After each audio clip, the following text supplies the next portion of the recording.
So you can see how big this thing is, and I'm far from done with this reptile enclosure.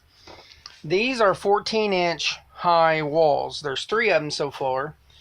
I'm going to put in another one here in the front so that it's going to be behind this board, so it will actually enclose. So it'll be from here all the way to over here, and it'll connect. So we're going to have a 14-inch high wall all the way around here, and you can see how small he is compared to this zone here. Now this is going to be his basement.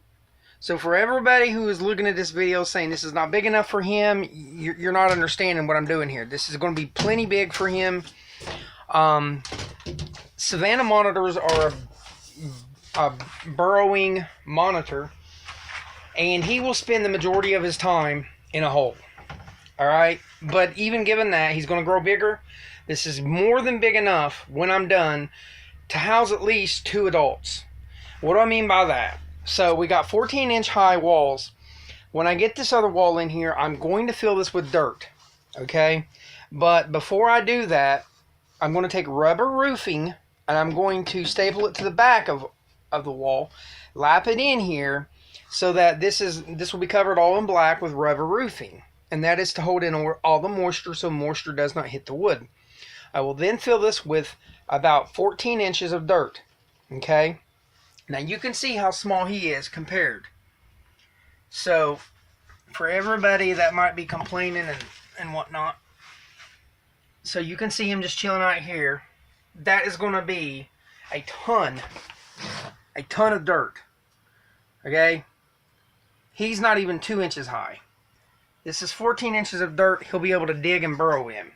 What I'm going to do is I'm going to set a small pipe, well, not small, but I'm going to set a sewer pipe that's going to be pretty big so that he can climb in and out of, and I'm going to set it here, and I'm going to angle it over and then into the dirt, so that way he knows to dig this way. So it will give the appearance of him being able to dig all over the damn place.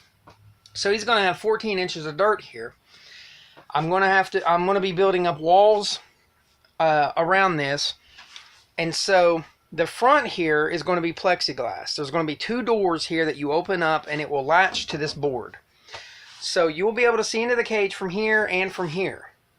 And in the window back there, I'm going to actually put a plexiglass thing there too, so that I can open up the window and let him get sunlight. Sunlight will reach in here. So he's going to have a basement of 14 inches of soil for him to play around in. Alright, then he's going to have the top part, which this is going to be soil. So he'll have a lot of room here on top of dirt to play around in. And then on top of that, about right up here, when I get the wall built, I'm going to make another floor. So he's going to actually have 3 floors to do stuff with. I'm going to have a board coming way out here, and it's going to be half of the cage, but then I'm going to have a little ladder system or a step system going down so that he can climb up on it. And so he's going to have a basement. He's going to have a regular top level of dirt to play around in. Then he's going to have a platform up there.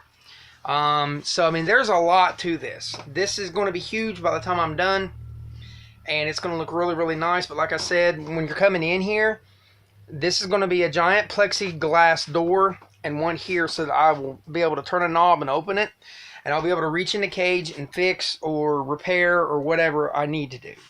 It's going to be absolutely moisture contained, and so my plan is at the top I'm going to be putting in bulbs, but I'm also going to put in a water system so that I can make it rain every now and then. Now, a lot of people assume that Savannah monitors, because they're desert monitors, they don't get any water. That's not true. Where they live, it actually rains quite a lot. It's not like a normal desert that you would think of. But this cage is, when it's done, this enclosure is going to be able to hold a good amount of heat in there. I'm not sure what's going on with Savage, my monitor, but he does not like it when his cage is 100 degrees. He will always seek to find the lowest temperature. So right now his cage, the place where he stays at, it's a whole lot smaller than this, but the place that he stays at is actually 70 degrees to 90 degrees, and he almost always prefers to stay in the 70-degree spot. A lot of people have said maybe he's female because of this, because a lot of the females will do this. But every once in a while, when he does come out onto the platform in his regular cage in order to sun, he'll only be out there for a little while. And so I've never cranked up his cage to 130, although I could easily do that on a basking spot. But this enclosure is going to be huge, and when I'm done with it, it's going to look fabulous. So I'm just making this update.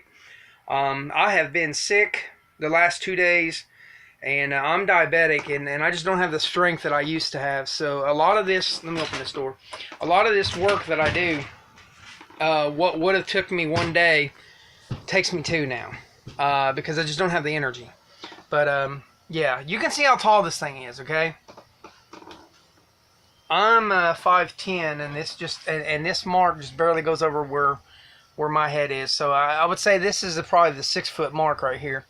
But yeah, he's going to have 14 inches of dirt here to play around and burrow in, and then of course the top level to run around in, and then he's going to have another level up here, and he'll have a full heating system. I want to set up some kind of water rain system or a waterfall system in here every now and then. But yeah, this is going to be really tight, so that way I can throw in crickets and cockroaches to them and they won't get out. So yeah, that's pretty much what I'm doing. I'm just showing it all off. You want to say bye? You want to say bye?